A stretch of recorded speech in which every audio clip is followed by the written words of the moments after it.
Today is February 28th, 2025, and this is the live radar right now. Apparently, there's a huge storm front coming towards my direction. What I want you to notice is how there's nothing coming. There's nothing coming from over here. Everything is spawning from right here. It's literally spawning from Minnesota, Wisconsin, Michigan area. So earlier, I went for a walk. And I captured something that I will bring up in a moment. But you see right here, you can see it right on Michigan. For some reason, the Lord wanted me to go for a walk. Yeshua wanted me to go for a walk. And what I seen is, if I turn the brightness down once I'm in the editing phase, you can see there's a rainbow right here, a crescent. It almost has a full ring, but it's not. It's too early. It's too early. Gotta give it like another hour probably. No, I ain't get brighter. I hope you can see that. Giant X. X marks the spot. It's so damn bright. If I turn down the brightness in this video and I tweak the contrast and stuff enough, you can still make out the rainbow ring. It is literally around the sun. There's a rainbow ring around the sun. Over here there's chemtrails. And again, like I said, today has been one of the hottest days of sun, where it's actually dried up a lot of the wet. The roads are dry. We had 40-degree weather a couple days ago, and it was not like this. It just melted the snow. Today it's in the 30s, and just haze, chemtrails, and sun that is scorching hot, and drying the roads, and drying up everything, and melting snow. And now we have a huge front coming in because all the evaporation coming off of Michigan and Montana and all the other states that are still thawing out, all of it's gathering in like this little nook right around the Great Lakes. For right now, I want you to pay attention to the temperatures too. We have 50s around here, 50s. So right where we seen that green coming up, it's 50 degrees and 40 degrees in here. So it's evaporating and it's accumulating in this cold air, which right here we have 20s, 37, 38, 20s, low teens. For where I am today, we're only in the 20s. But yet our roads are bare, more bare than they have been earlier this week when we were in the 40s. That's the driest I've seen these roads all week. And like I said, we had high 40s just a couple days ago. High 40s. And that's the driest I've seen those roads all week. And it was evaporating stuff. There was steam coming off my porch. I tried recording it. Unfortunately, it didn't record. I thought I captured it. Now it's not doing it. The temperatures have dropped. You see the evaporation that is occurring right here? It is evaporating at such a high rate. That is so crazy. So going back through some of my photos, it reminded me of this, a magnifying lens. Because remember how I was saying that it felt like it was hotter, the sun was hotter underneath this blanket than it was if it was clear skies. On 40-degree day with clear skies, we didn't have any of this white haze. It was just normal. It was a 40-degree day. Things were melting, but it wasn't like crazy heat. Like it wasn't evaporating the stuff off the road. Today, it was 29 to 30 degrees outside and all the water was evaporating out the roads. Now watch this right here. It's even got the V. These were two streams that were crossed right here. So these trails go back this way and this one goes back that way. So there's actually an X continuing. You can see this one's right here. So you had this continuation all the way across, a continuation all the way across. So at some point the sun's angle is coming through here and literally doing this. It's literally baking the crust. Groundwater is depleting. If they can move water from one area and get it to dump on another area that is more prone to landslides or earth displacement, that they can control resources. There's a shortage on sand right now. As you can see right here, the world is facing a global sand shortage due to rising demand and unsustainable mining practices. Sand is a vital resource used in construction, glass manufacturing, and computer chips. He who controls the spice controls the universe. When light passes through a magnifying glass, it is bent and focused into a smaller, concentrated beam due to the curved surface of the lens, which is called a convex lens. This allows the light to appear magnified when projected onto a surface, essentially making objects appear larger than they are. The sun is mighty big and bright in these pictures. I don't know, something else? It's really crazy. Look at that. Huh. Interesting. Do you see it? Look at that. That is so crazy. Crazy. Like, I wish I was the crazy one, just being like, yo man, I'm crazy. Look at this cool, crazy stuff. But bro, this is the sun. There's a perfect circle of this chemtrail, which is some aluminum, barium stuff. If you guys get a moment, it's only an hour and 40 minutes. But I highly suggest you watch this movie. What in the world are they spraying? I will try and leave links in the description so that way you guys can find these. But definitely, I highly suggest you watch these, because I am just showing you simple pictures here of what I took today on my walk. I took these photographs. See the date? The 28th of February 2025. That's when I took this picture. Bio info. I took it today. That was today. Look at this. The perfect circle. And you look how big that sun just got there too. What does it say? Which allows the light to appear magnified when projected onto a surface, essentially making objects appear larger than they are. Crazy.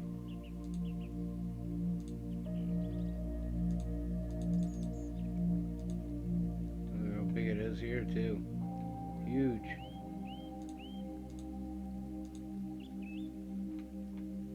Look at that, dude. That is a spectacle. I'm impressed. I got lucky today, you know? And like I said, Yeshua wanted me to go for a walk. I just had this overwhelming urge to go for a walk. And I was like, I don't want to go for a walk.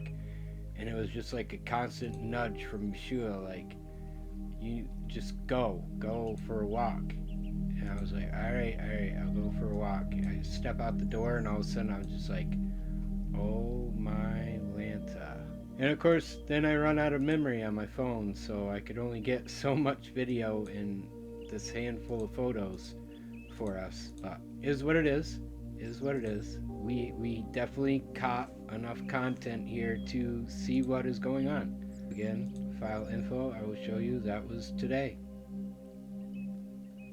That's what I took. Like I was saying, these continue onward. So this trail right here continues underneath the sun right here, and this trail right here goes that way too. So the sun is looking through this, and it is hitting like this, super cooking the surface, which is what I'm trying to show you with the radar thing. As you look at Michigan and the condensation, the precipitation coming right off the earth itself.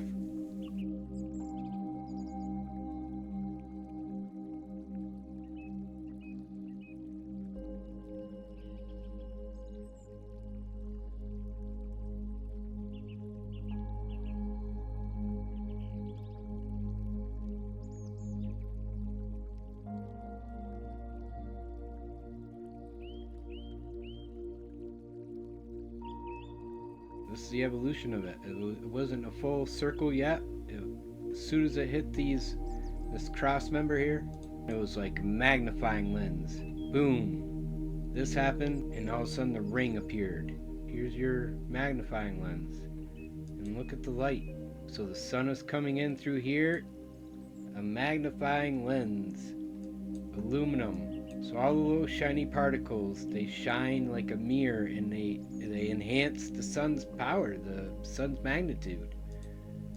I don't know exactly how it works. All I know is that it's working, because if you stand underneath the sun when it was like this, the sun was hot today, but it wasn't hot out.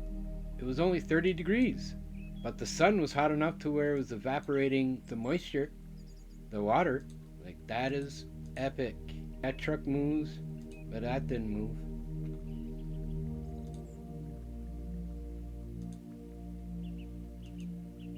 crazy. And here's a chemtrail right in the background. Another chemtrail right here. They look like smokestacks. That's all chemtrail. This is all whited out, all chemtrail. They spray like these big huge lines, and then they do checkered patterns. One line goes out to here, and then they fill in the blank. I've watched them so many years. For so many years I've just watched them, and I never seen this though. Now I know. Now I see it. I wish I was making this stuff up. I am not making this up. You can choose whether or not you want to believe me, but I've showed you video. I have showed you the pictures.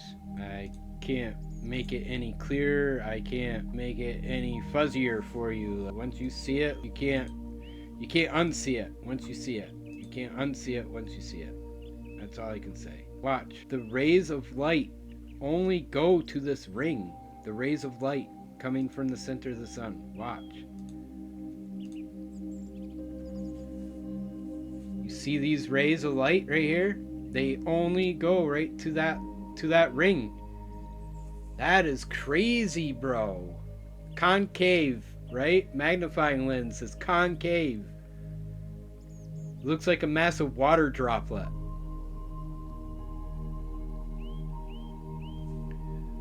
Look at it, bro. Look at the crazy, oh my god, that is creepy, dude. Whoa, that's creepy. That scares me. I'm sorry. They're messing with shit that should not be messed with, and what the for, you know? Like, what are they doing this for? Like, did you guys see that? The rays of light ended where the ring was ending. That is crazy. The bending of light as it enters the glass at an angle is called refraction, and this is the key principle behind how the magnifying glass works. The focal point where all the light rays converge after passing through the lens is called the focal point. Magnifying glasses use a convex lens which curves outwards, causing light rays to converge. Starting a fire by focusing sunlight through a magnifying glass on a piece of tinder, the concentrated light can generate enough heat to ignite it. Yeah, you heard it. Starting a fire by focusing sunlight through a magnifying glass onto a piece of tinder, the concentrated light can generate enough heat to ignite it.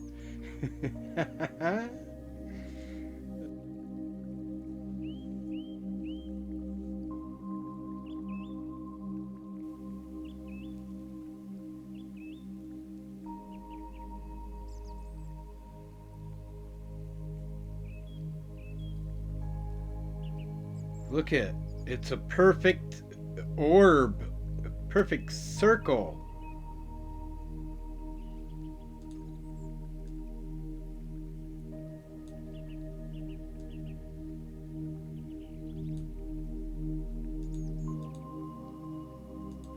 Like, look at that. My God. Do you see this? Bro, just watch how those light rays, they end right where that circle is, right around the sun. It's not my lens. It's not the lens. It's not my camera doing this. It's not an optical illusion of my camera, because I'm moving my camera around and that circle stays exactly the same distance around the sun no matter where I move my camera. You can see my lens flare right by my fingers right there right now. Those two little green dots, those are the actual camera lens flares.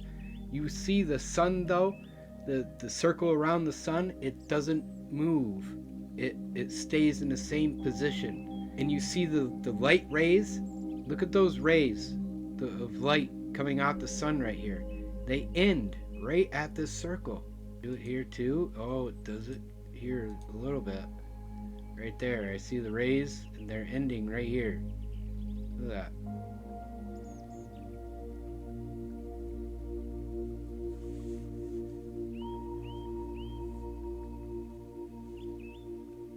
It's like it's a magnifying lens.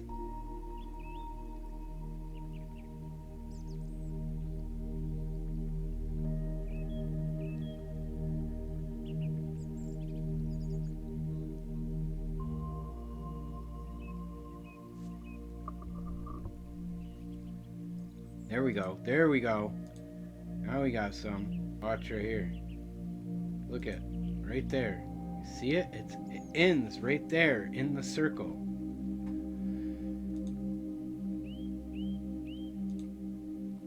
That's crazy, bro. Crazy.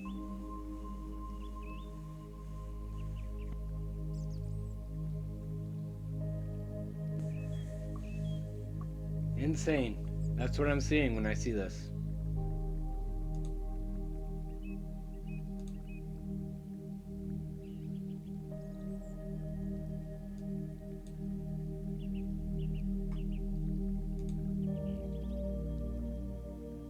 I see that. And then I see this. That's what I see. Because that's what I experienced when I was standing underneath it. I was like, oh, dang, that sun is hot today. That is just picking all that up. That warm air is picking all that up. Which I was showing here that we were getting a lot of chemtrails going on. And chemtrails, my theory is that if they're spraying aluminum, barium up in the atmosphere to try and reflect sun rays back into the atmosphere. But every time that they spray, the sun is even hotter than it would be before. And it's the same as you put two potatoes in the oven at the same temperature for the same length period of time, but one's wrapped in aluminum foil, the other one is just bare skin. What's going to happen? You're going to notice that the one that's wrapped in aluminum foil is going to get a much crispier crust. It's going to dry out the crust.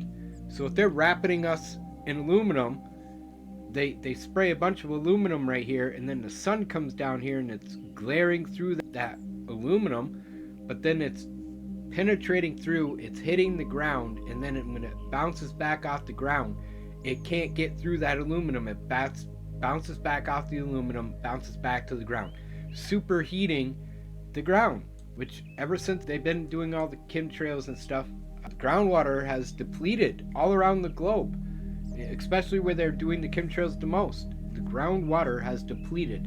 And you know what happens when you get depleted groundwater? You get land like this that just happened. It got burnt out, and now it's falling into the ocean because of all the rain. Long story short, a portion of Rancho Palos Verdes is sinking into the ocean. This is not new news. So this has been kind of happening for a long time. I believe they've known about this landslide since the 50s, but there was a lot of rainfall last year, which is kind of speeding up the process significantly. I believe the estimate is that the land is moving about a foot a week. And that's what they were saying about a month ago. So it may have slowed down since then. It's kind of been out of the news for the last couple weeks. And the houses here are beautiful. They're very nice houses. Other than the geological instability, I would love to live here. I know they did have to raise up a lot of their gas lines and water lines and everything because those were getting damaged. This house has been red tagged, and you can see how the roof is completely concave. The whole building has sunk probably feet into the ground at this point. You know what that reminds me of? Huh. Sunken City. Mm-hmm. This could be the next sunken city that we're looking at right here. We do have a full episode on Sunken City Up, which we'll link to below. Yeah. To check that out. That's kind of what we're referencing. We have an interest in Los Angeles, and especially with landslides and earthquakes and things like that, just for everyone's own safety. Hopefully it doesn't get any worse than this. But I mean, there's always a chance that this whole area, we're about, what, half a mile from the ocean. So there's a chance that this whole side of the hill could just drop off and all of these homes could be gone. And I'm sure the residents here are hoping that doesn't happen. Okay, so this is interesting. This is something I think that the residents put up, and it said, once again, the news media is using misleading footage in their broadcast. Huh. This neighborhood is not affected by the SoCal gas shutoff. Interesting. Portuguese Bend is 2 miles west of here. They did say that a lot on the news, that the Portuguese Bend was kind of like the problem. I think that's Portuguese Bend, but yeah, we're a couple miles east of Portuguese Bend. This is 2 miles west. Now we're going to another section of the Palos Verdes neighborhood. The same crack, but we're gonna go over to the other side of it. Well, you want to be careful because a lot of the asphalt up ahead is not level. Well, you can see even in the asphalt here all the cracks that have been patched. That's a lot. We did look on Google Earth at just last year, and the satellite images have changed pretty dramatically in a short amount of time. I think they're actually trying to fix up some of this stuff right now. I don't know if it's landslide related or not. Oh, look at this. It I'm gonna be careful, but it does say road closed. Oh yeah, don't go down So that. this is definitely something, or you know what, I'm gonna go around a different way. This whole area is in trouble if things keep up as they are. Yeah, worst case scenario, all of these houses will fall into the ocean. But what we're hoping is that the slide will catch itself. It'll stop or at least slow down significantly before any of that happens. You can see even looking up on the side of that hill, that cliff face there. It's all carved out. It's all signs of land movement. What street is this? Okay, so Dauntless and Exultant is where the big crack is opening. In my humble opinion, they probably should have not built homes here in the first place. Oh yeah, and it's not just your opinion. There have been experts who have said that this hillside should never have been developed in the first place because it's too unstable. Oh, look at this. Oh, this is a big dip. This has been, oh boy, definitely been patched there. And also look at all those tarps up there. I think that's part of this same crack as well. Yeah. So some of the houses on the inside, obviously we can't see it because we don't live here, Yeah. but some of the interior of the houses have cracks on the floor and on the roof. You can see it on that stone wall right there. Ah, look how it goes all the way through. Yeah, these are some intense cracks in the street, right across the street here. It's just like a big sinkhole in the middle of the street. Yeah, just a big crack. Look at that driveway. We did hear reports that people had to use ropes to get up on their driveway to get into their house. I don't know what he's doing now because his driveway's completely fallen into that crack. Okay, off to our second location. We are leaving the Seaview neighborhood. Now we're on our way to the Wayfarers Chapel area, Yes. which was actually on our list a little while ago just to kind of see as an oddity. But unfortunately, it is now closed, and we're gonna go check out why. This is Palos Verdes Drive, which is generally a pretty high speed limit. It's almost like a small freeway through Palos Verdes. Not right now. It looks like it's been patched over. Constant land movement. There Oh, we go, the wow. next zero point. So we're kind of in the thick of it Okay. over here. Here's some rent a fence here. Oh, this is bad. Oh my gosh. This is almost like off-roading. This might be the big crack that goes up the hillside there. So you can see the difference between the old pavement and this brand new blacktop up the hill here. Which is still pretty uneven. This has been done recently, I'm sure, to cover up cracks and fissures and all sorts of stuff. Look at this crack. There's cracks here that haven't been patched yet. Dip ahead, oh my. Yep. There's a crack. There's a big crack. I'm gonna pay you $1 to not say crack anymore. Uh-oh. Are we gonna get stuck on a hill with these trucks? Hope not. We'll see how they do, and then I'll speed up. Look at this big crack. This is so bad. Oh my gosh, that is steep. This is like apocalyptic. I mean, they're gonna have to build a bridge there. Not that that's a good idea to build a bridge anywhere around here, but this is unbelievable. And it's this whole area. Like that was at least a mile's worth of repatching. There's the chapel. Oh no, the poor chapel. I guess turn right here. All right, okay. If we can even get in. Yep, Wayfarers Chapel. Here we are. It's closed due to land movement. So this was a beautiful chapel. It was all mostly glass. Yeah, it's gone. See up the steps? Yeah. That's where it used to stand. It's completely gone. They're dismantling it. They're trying to save all the pieces to maybe hopefully reassemble it somewhere else one day. It's a protected historical landmark, so they can't just tear it down. And that's, I think, where the plan came from to dismantle it and then rebuild it at a later time. Well, kind of a brilliant idea, but unfortunate that they had to do that, of course. All because of the landslide. So this is not a new thing. This land has been moving for many, many years. Well, yeah, they were talking about this back in the 50s. Yeah. Maybe even before that. And so it's just been knowledge for a while. Totally. But until it stops moving, there's not a whole lot they can do except keep putting band-aids on it, you know? A beautiful ocean view comes at a cost. Sorry, oh my. Yep, we're going back down the steep part. Oh, it's like a roller coaster. That is insane. Anyway, thanks for joining us for our little bonus episode here. If you're new to our channel, we'd love it if you hit subscribe. Generally, we go around Los Angeles and California and now reaching out into the United States to see odd and unusual locations like this. So check out a few more of our videos if you haven't. And thank you so much for watching. And hey, look at what we got going on here. This is what I really want you to pay attention to. We think that that rain river that took out California was bad, look at the size of this storm front here. They are getting hammered. And it's piling up right here, turning into snow, and then just fanning out. And then coming right back here, and it's spiraling but right back into it again. This whole coast is getting Anchorage, Alaska to Juneau, that's part of Alaska. This is all getting pounded right now. Pounded with rain and snow. Holy Lord. Look at the size of that thing. It's a rain river. They've been calling them rain rivers. Let's move on the map now to the state of California. Well, there's a huge river in the sky, an atmospheric river, and the floods are the reality there. Look at this. You can see right there the flood waters just across the street from where we took that video. Sheriff's deputies were going door to door telling people to evacuate. This is just outside of San Francisco, California. We also have some images that come to us from the California Highway Patrol. They just sent us this video right there. This is the result. Hey, all the rain comes down, loosens up the hillsides, and down the hillsides come. This photo came to us just moments ago, and it really shows you the impact. Just the rain soaks the ground gives way, and those massive rocks come tumbling down on the side of the roadway. Authorities there warning people, exercise extreme caution while driving through that area. So let's talk about Los Angeles, because the rains also came down there, especially in those wildfire-ravaged areas of Los Angeles County where people who ran from the fire now are running from flood evacuation orders at this hour.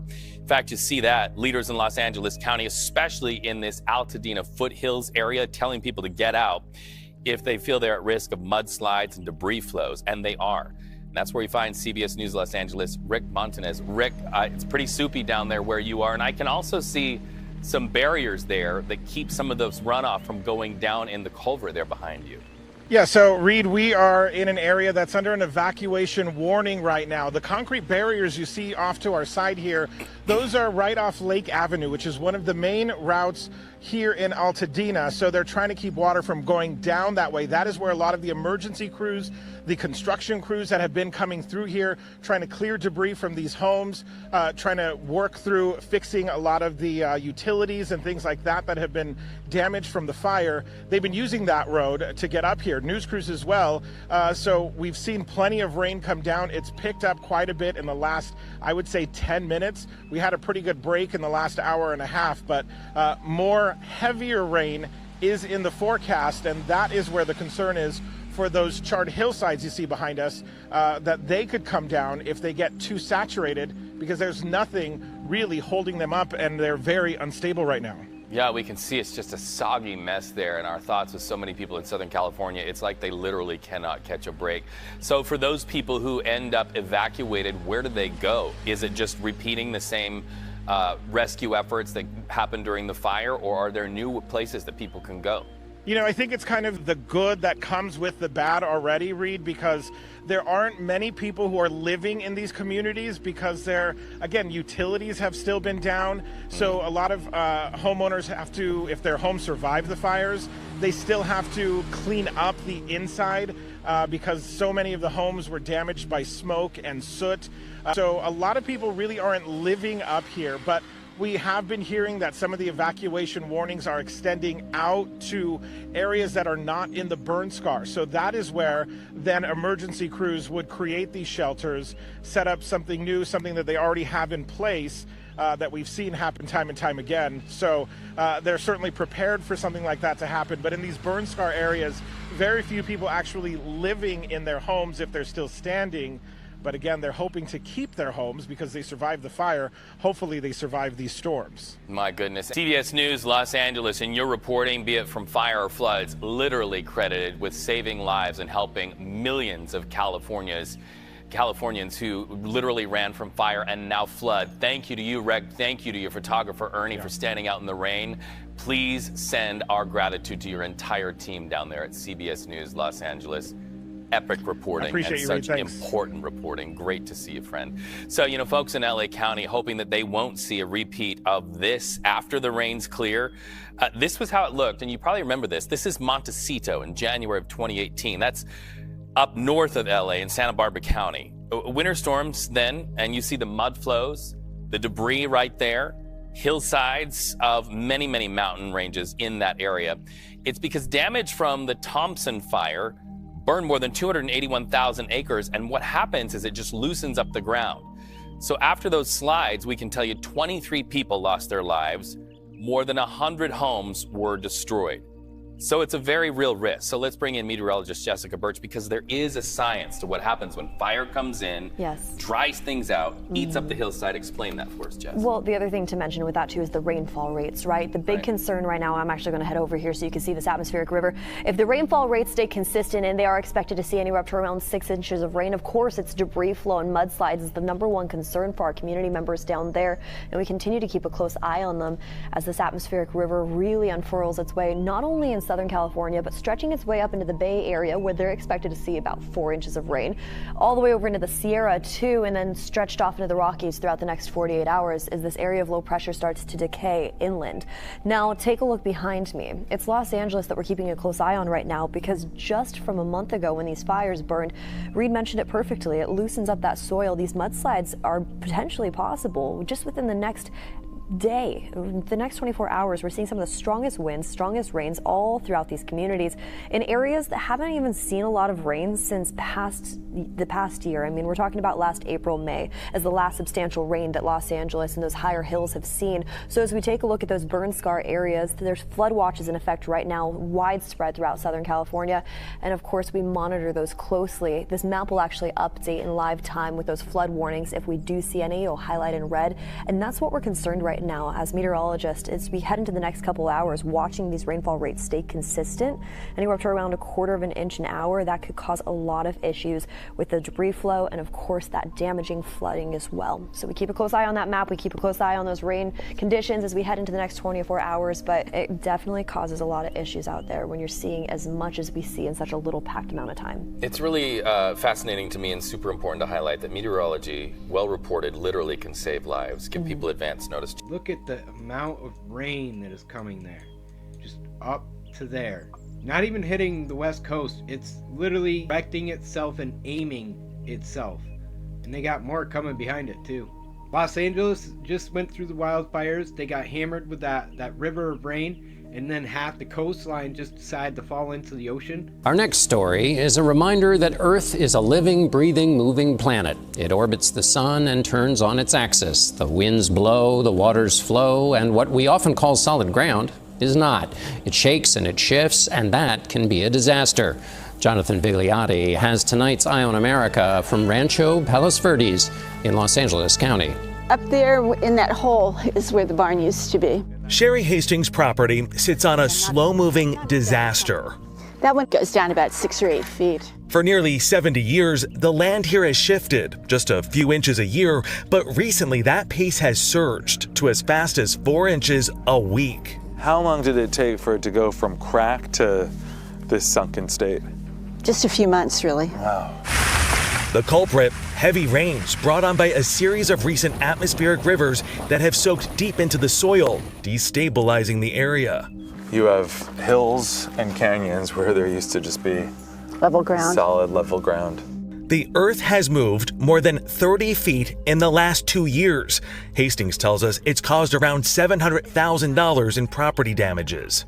That's one stall that is so far all sunk in one piece. So there were 4 on that side, and then a big fountain there, and then 4 on this side. And they were all level with the road, which is up there, as you can see. This landslide complex in Rancho Palos Verdes is more than a square mile in size and reaches hundreds of feet deep in some places. It's slipping toward the Pacific Ocean. We're going across some big fissures right here. Mike Phipps has been studying the shifting landscape for nearly 4 decades. His company has been contracted by the city of Rancho Palos Verdes to monitor the movement. If you can get the water out, you can improve the stability. A major part of the city's approach to slow the landslide, around a dozen deep water wells. They pull water from the ground and channel it into the ocean. How many gallons are we talking about every single day? 114 gallons per minute. It's being extracted right now as we're talking. Yeah. It's a catastrophe, and yet some people are still able to live in their homes up here. They're kind of riding a big raft down the hill. There's a small crack right here. In October, FEMA and California's Office of Emergency Services announced a $42 million voluntary buyout program for residents most impacted by the slide. The properties approved for buyouts will be acquired by the city and converted to open space. 85 residents applied. Have you considered signing up for that? No, because it's not a good deal. You get what the value of your home was 2 years ago. You get 75% of that. And then on top of that, you have to pay to demolish everything and have it hauled away. I've got to ask you about insurance because I'm Insurance curious. doesn't cover any of this. None. Not a penny. Everybody thinks we're all millionaires up here. We're actually not. Our homes were our money, right? We can't just go out and buy another home. A life savings now slipping away. For Eye on America, I'm Jonathan Vigliotti in Rancho Palos Verdes, California. What the hell is going to happen up here?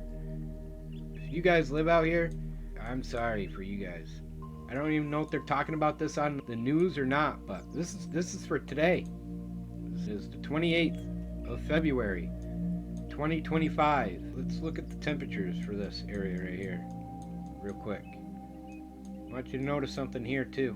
These are the Cook Islands, 87. This is the Cook Islands, right here, Cook Islands. Isn't that ironic? Because these islands are cooking. Look at it. I don't know if you can see that or not. I can barely see it.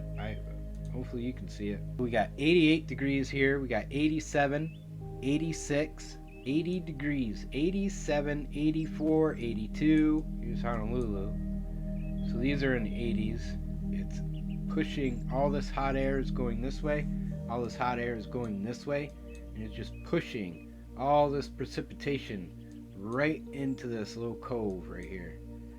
It's coming off the coast of Honolulu. Honolulu's 8 degrees, and it's apparently picking up a lot of precipitation from this way. Well, where's the water evaporating from? Where's the evaporation coming from? Because it almost seems like it's just emanating from right here. That is one huge stream of water. If you notice, there's mountain ranges right here, so until it's pounded with all the moisture that it can, and then it starts rising up over the mountains, turning into more snow, going this way to the Yukon and back out this way towards Anchorage, Alaska.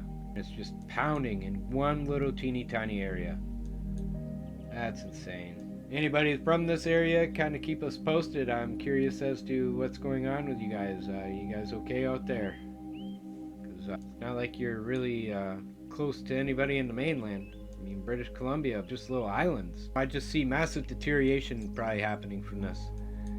Because you're going to get pounded with all this water. These channels, it's all going to come down these channels, so it's going to get moist, and then it's going to freeze, and then it's going to thaw, and then it's going to push out into the oceans. Just like California, the whole East Coast is just falling into the ocean, slowly but surely. Just like this. That's what it's going to look like. They're going to be islands soon. You know, crazy. I think that's it for me today. Just keep your eyes peeled. I'm really curious if anybody's from these areas. What's going on with you guys? You guys good up here? Anyways, toodaloo. Illuminati out.